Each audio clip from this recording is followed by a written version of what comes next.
हाँ, बताओ क्या किया इसमें, रिजॉल्व किया था इसको। Yes yes. चलो ठीक है, रिजॉल्व करेंगे तो ज़रा बताइए ये वाला कंपोनेंट क्या आएगा। 5 cos 30 और ऊपर की तरफ क्या आएगा 5 sin 30। ये वाला सर हाँ बताओ।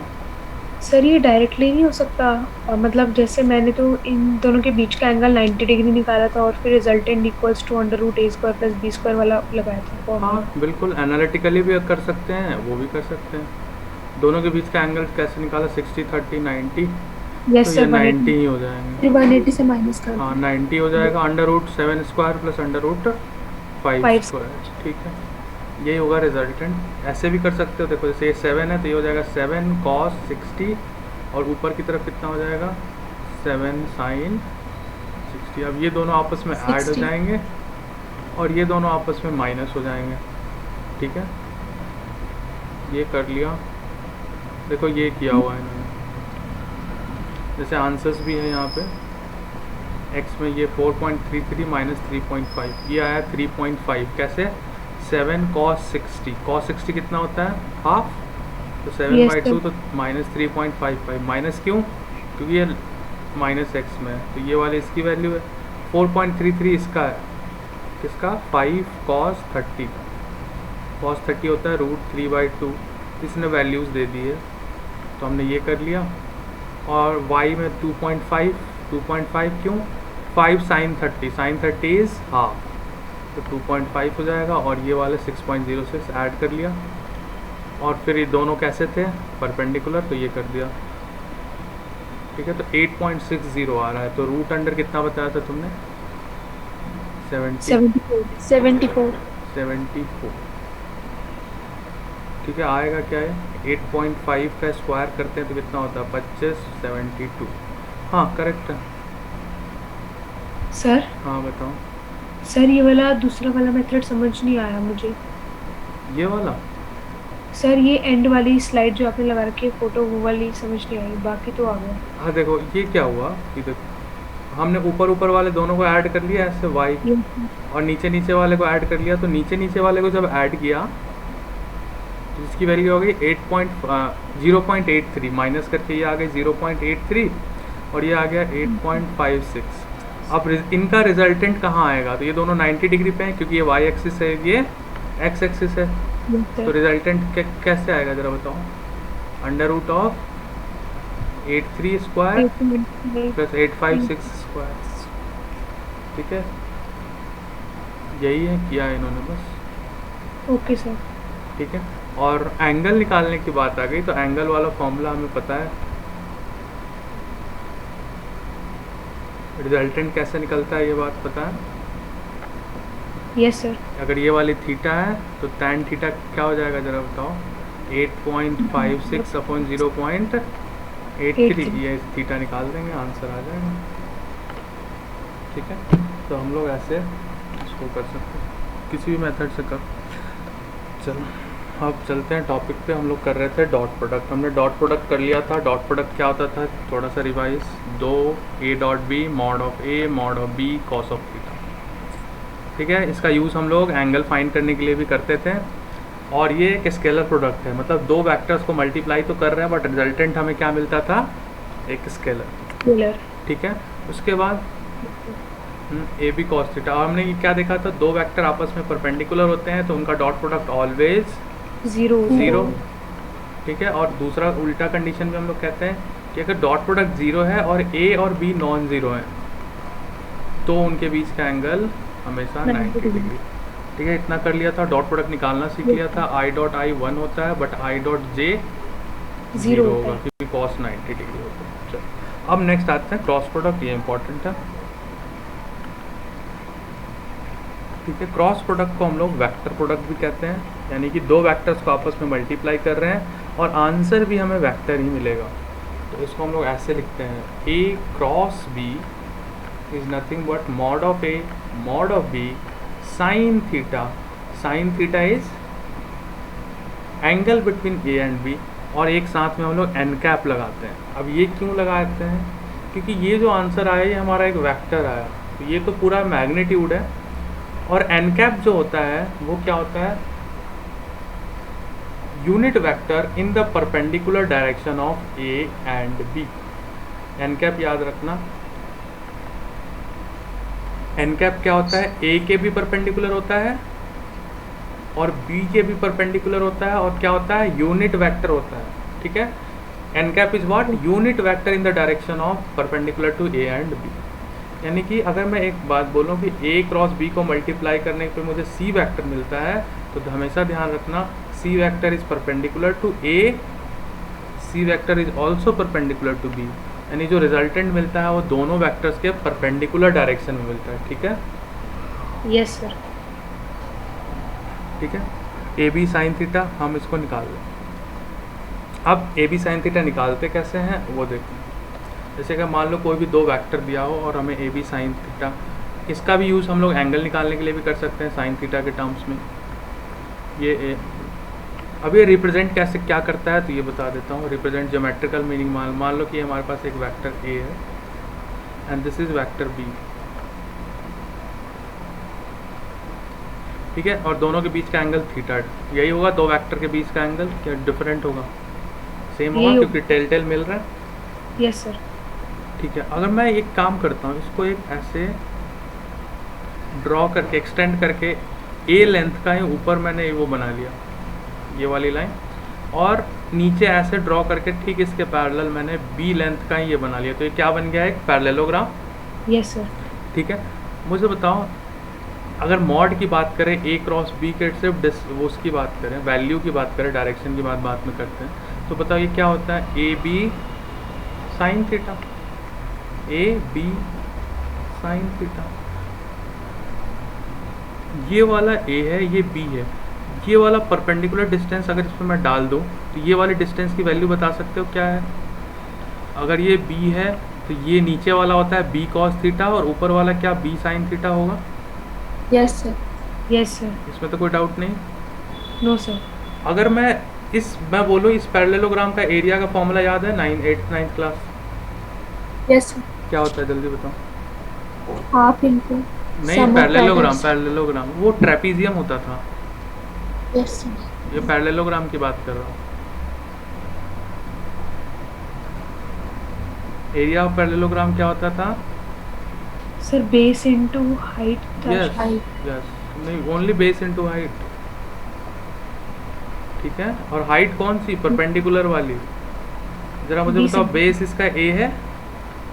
Yes sir. और हाइट इसकी क्या हो गई, b sine theta. B sine theta. यानी कि क्रॉस प्रोडक्ट हमें क्या देता है, एरिया ऑफ पैरेललोग्राम जिसके साइड्स क्या हैं, ए और बी। ठीक है, तो याद रखना क्रॉस प्रोडक्ट क्या देता है हमें, एरिया ऑफ पैरेललोग्राम जिसके साइड्स क्या हैं, ए और बी, और उन दोनों के बीच के एंगल क्या है, थीटा। समझ गए, एरिया ऑफ पैरेललोग्राम देगा ये, ठीक है। Yes sir.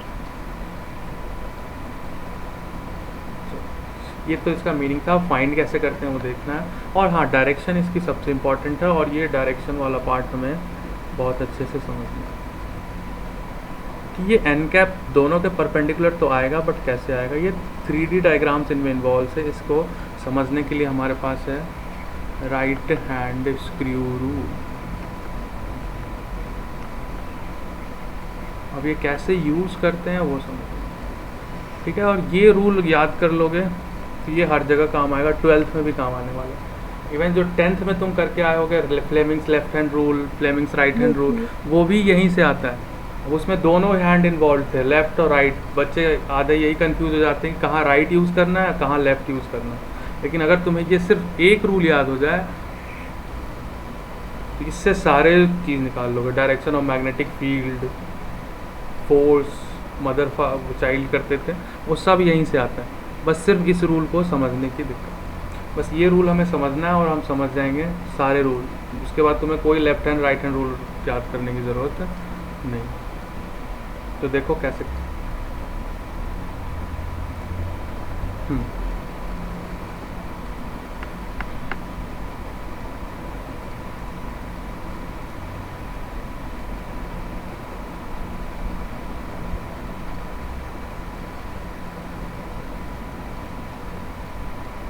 हमारे पास दो वेक्टर्स हैं, शुरू में देखो। फर्स्ट ये जो ब्लू कलर का नीचे दिख रहा है वो है ए वेक्टर, और ये है बी वेक्टर ऊपर की तरफ जो ग्रीन कलर का है, और हमें ए क्रॉस बी निकालना है। ठीक है, तो हम क्या करेंगे, देखो हैंड को लेकर के आया, स्पीड में किया। ठीक है, ऐसे बिल्कुल ए के पैरेलल किया और बी की तरफ लेके गए थ्रू मिनिमम एंगल। अब देखो ध्यान से, ये वाला पोजीशन ध्यान देना। अब ए जो है हमारा ऐसे था, फिर से देखो ब्लू कलर का मैंने ये लगा दिया, ए हमारा ऐसे था, ये ऊपर वाला बी है। ठीक है, तो मैं इसके पैरेलल लेके गया और ए से बी की तरफ गया, तो थंब जो आया हमारा बाहर की तरफ आया, वही थंब जो है जो यहाँ पे रेड कलर का है, that is direction of a cross b, जिसको इन्होंने सी लिखा हुआ है। ठीक है, दोबारा देखो, ए बी इसके पैरेलल किया, ए से बी की तरफ लेके गया, तो थंब जो आया बाहर की तरफ, ये ठीक है, ए से बी की तरफ ले जाओ, थंब बाहर की तरफ आया, तो that is the direction of a cross b. ठीक है, अगर बी क्रॉस ए करेंगे तो ये अपोजिट हो जाएगा।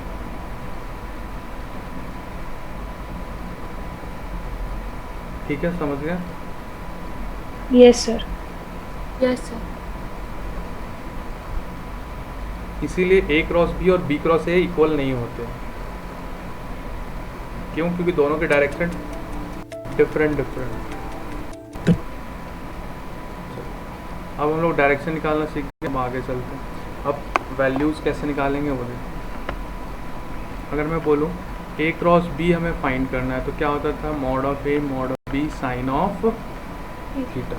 ठीक है, अब कैसे वैल्यूज़ फाइंड करेंगे, तो सबसे पहले हमें डॉट, वो ज़रा बताओ, आई क्रॉस आई किसके बराबर होगा?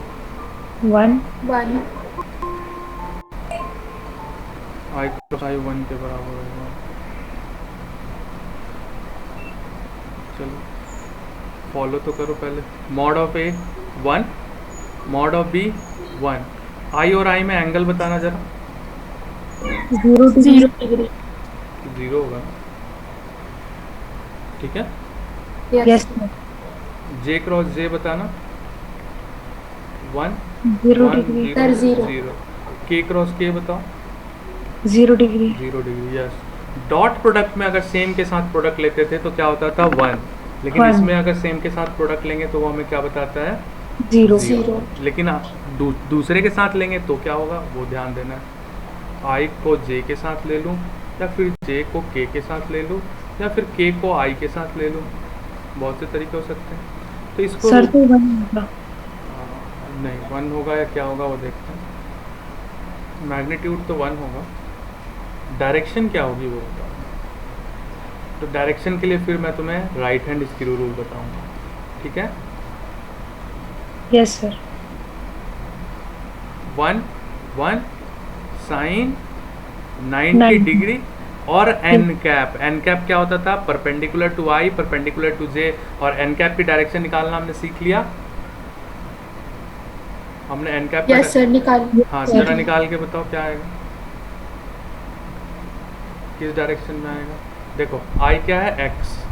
फिर से देखो आई क्या है, एक्स, बिल्कुल 90 degree, X Y, X Y. X से वाई की तरफ लेके जाऊंगा तो बाहर की तरफ आ रहा है, ठीक है। तो ये हो गया हमारा आई, ये हो गया जे, और ये हो गया के। जब मैं आई से जे की तरफ हैंड लेकर के गया तो मेरा थंब कहाँ की तरफ आया, बाहर की तरफ। तो उसको हम लोग क्या बोलेंगे, ठीक है, क्योंकि जेड एक्सिस है। लेकिन वही मैं जे क्रॉस, मतलब यही इसी को उल्टा लिख देता, जे क्रॉस आई। तो जब मैं ये 90 जे आई, जे से आई ले जाऊंगा तो ये अंदर की तरफ जाएगा, तो वो आएगा माइनस जे, मतलब माइनस के। समझ रहे हो, आई से जे के लेके गया तो बाहर की तरफ आया, बाहर की तरफ मतलब के का है। उल्टा किया तो अंदर की तरफ गया, अंदर की तरफ गया तो माइनस के का है, ठीक है। अब इसमें बहुत सारे कॉम्बिनेशन हो सकते हैं, जे क्रॉस आई, आई क्रॉस जे, के क्रॉस आई, जे क्रॉस के। अब इतनी सारी चीज़ें हैं, तो मेथड तो यही है कि तुम्हें ऐसे ही निकालना है, आई से जे की तरफ हैंड लेके जाओ, डायरेक्शन पता लग जाएगा। बट इतना बार बार याद रखने के बजाय एक ट्रिक है इसकी, जिसको तुम बड़ी आसानी से याद रख सकते हो और वो कभी गलत नहीं होगा।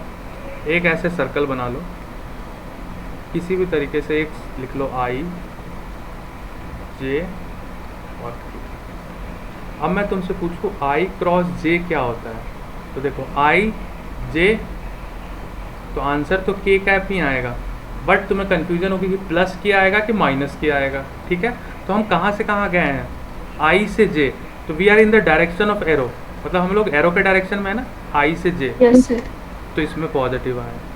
वही मैं तुमसे बोलूँ जे क्रॉस आई क्या आएगा, तो जे और आई है तो आंसर तो हमेशा के में ही आएगा। माइनस के। तो हम माइनस लोग के। जे से आई की तरफ गए ना, opposite to the direction of हमारा एरो है यस सर। Minus k. ठीक है, ऐसे ही अगर मैं तुमसे बोलूँ के क्रॉस आई क्या होगा, जरा बताओ।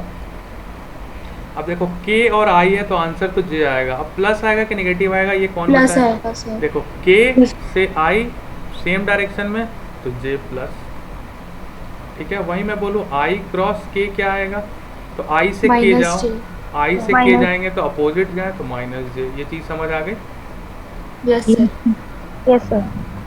ठीक है, तो अब मैं तुम्हें दो क्वेश्चन दूँ कि A is 2i plus 3j और b is 6i plus 5j, इन दोनों का क्रॉस प्रोडक्ट निकाल दोगे। ठीक है, पुराने वाला मेथड में जो मेन बेसिक तरीका है वो भी कराते हैं, फिर शॉर्टकट जाएंगे जैसे हमने डॉट में किया, क्रॉस 6i प्लस 5। चलो करते हैं, क्या मेथड होता था, 2 इंटू 6 मतलब 2i cross 6i plus 2i cross 5j plus 3j cross 6i plus 3j cross 5। ये समझ आया क्या किया? Yes sir. Yes sir. एक एक को इंडिविजुअली इससे कर दिया। जरा 6 और 6 12, और i का तो 0 होता था, यस सर। प्लस 5 10 i और j का के। k, तो ये तो 0 हो गया, तो 10k बचा, और इधर 18 j और i का माइनस के, यस सर। और j और j का तो 0, तो हमारा आंसर क्या आया, 10k cap minus minus 18k cap तो माइनस 8k कैप, यही आंसर हुआ। Yes sir. एक तो ये मेथड है, लेकिन जब 3 वाले आ जाएंगे ना, अभी मैंने 2 करा है, तो एक टर्म 3 टर्म से मल्टीप्लाई हो रही होगी तो टोटल 9 टर्म्स आ जाएंगे इसमें, देख रहे हो, 2 टर्म 2 से मल्टीप्लाई हुई तो टोटल कितनी टर्म आई, 1 2 3 4 टर्म, इंटू 3 करोगे 9 टर्म्स आ जाएगी, डील करना मुश्किल हो जाएगा। Yes sir. उसके लिए एक मेथड है मैट्रिक्स मेथड। ठीक है, इसको भी ध्यान से समझना, ये भी यूज़ होगा, ये 12th मैथ्स में पढ़ते हैं वैसे तो। अगर तुम्हें a क्रॉस b निकालना है तो इस मेथड से हम लोग निकाल सकते हैं। मैं एक छोटा एग्जांपल ले लेता हूँ, ऐसा लेता हूँ जो मुश्किल ना हो कैलकुलेट करना।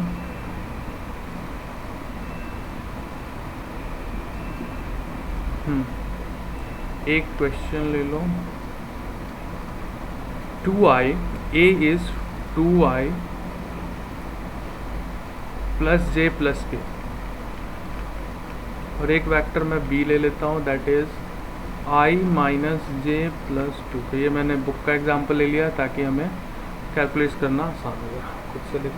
अब क्या करना है तुम्हें, मैट्रिक्स मेथड कैसे वो सॉल्व होता है, तो बिल्कुल नया मेथड है तुम्हारे लिए, देखना। a क्रॉस b निकालने के लिए तुम्हें क्या करना है, एक ऐसी लाइन बनानी है, ऊपर टर्म लिखने हैं i j k। a cross b है ना, तो पहले a वाले कोफिशिएंट्स ऊपर लिखोगे, b वाले नीचे। अगर b क्रॉस a होता है तो b वाले कोफिशिएंट ऊपर, बाकी नीचे। a क्रॉस b है तो a के कोफिशिएंट्स क्या है, i का 2 1 1, अब b वाले लिखोगे तो क्या लिखोगे, 1 माइनस 1 2। ये चीज़ समझ आई क्या किया? Yes sir. a के b कोफिशिएंट लिखे i j k के साथ वाले, और b के लिख दिया। ठीक है, यस सर। अब देखो सॉल्व कैसे होता है, डाउट होगा तुरंत पूछ लेना, बिल्कुल भी मेथड है। तुम्हें क्या करना है, i को एज इट इज लिखो। ठीक, अब जैसे ही तुमने i लिखा ना, इसके रो और इसके कॉलम को भूल जाओ। जब तुमने i लिखा तो i का रो क्या था, ये वाला, सॉरी ये तो कॉलम है i का, और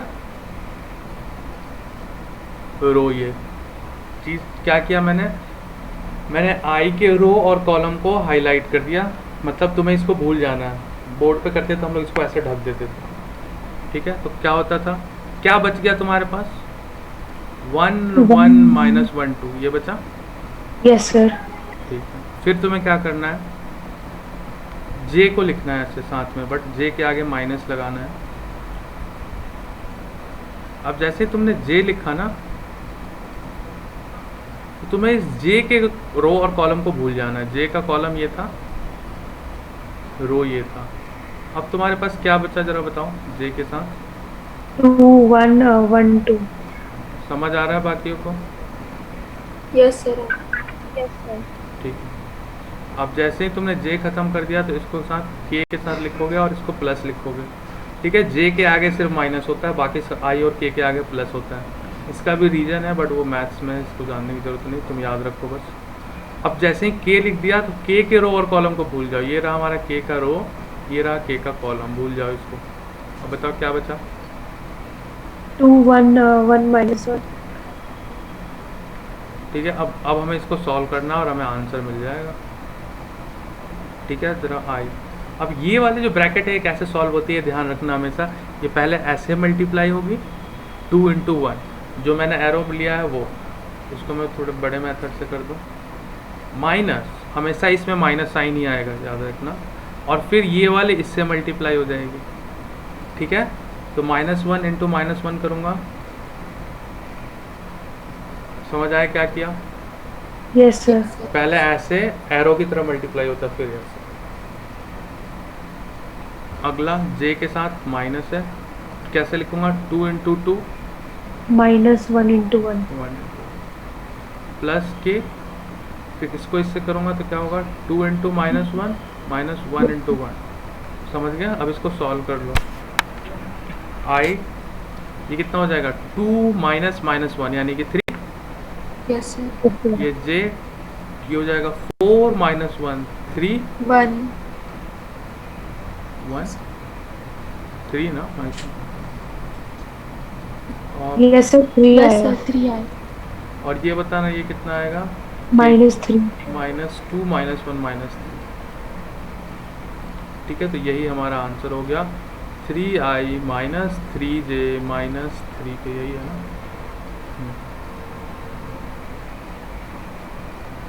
ठीक है, समझ गए क्रॉस प्रोडक्ट करना कैसे करते हैं। यस।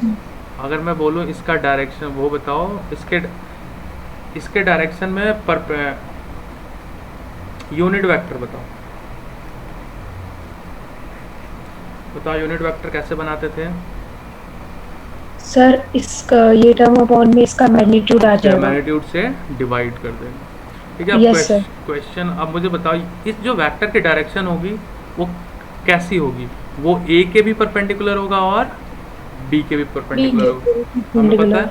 अब पता है क्वेश्चन कैसे पूछता है, क्वेश्चन ऐसे पूछता है, वो टर्म को घुमा देगा कि एक वेक्टर दे दिया ए, जो हमें दिया हुआ था ऊपर, वही ले लो, ये वाली देखो, जैसे ए वेक्टर ये दे देगा और बी वेक्टर ये दे देगा।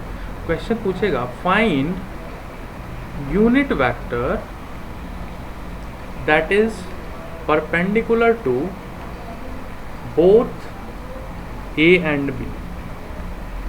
ठीक है, अब क्वेश्चन क्या है, हमें एक ऐसा वेक्टर फाइंड करना है, यूनिट वेक्टर फाइंड करना है जो ए और बी दोनों के परपेंडिकुलर हो। तो जैसे ही तुम्हारे दिमाग में है परपेंडिकुलर वेक्टर, तो परपेंडिकुलर वेक्टर कौन सा होता है, क्रॉस प्रोडक्ट वाला। ठीक है, क्रॉस Yes, प्रोडक्ट sir. लेंगे तभी तो ए और बी दोनों के परपेंडिकुलर आएगा, और फिर हम उस वेक्टर का क्या बना देंगे, यूनिट। Unit. तो यहाँ तक तो क्वेश्चन सेम रहेगा, लिख दो कि unit vector in the direction of this will be 3i minus 3j minus 3k divided by 3 का स्क्वायर करेंगे 9 प्लस 9 प्लस 9 कितना हो जाएगा, 9 18 और 27 27। ये हो गया unit vector in the direction perpendicular to a and B.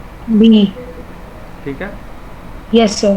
Question और कैसे पूछ सकता है, पूछेगा कि a parallelogram having adjacent sides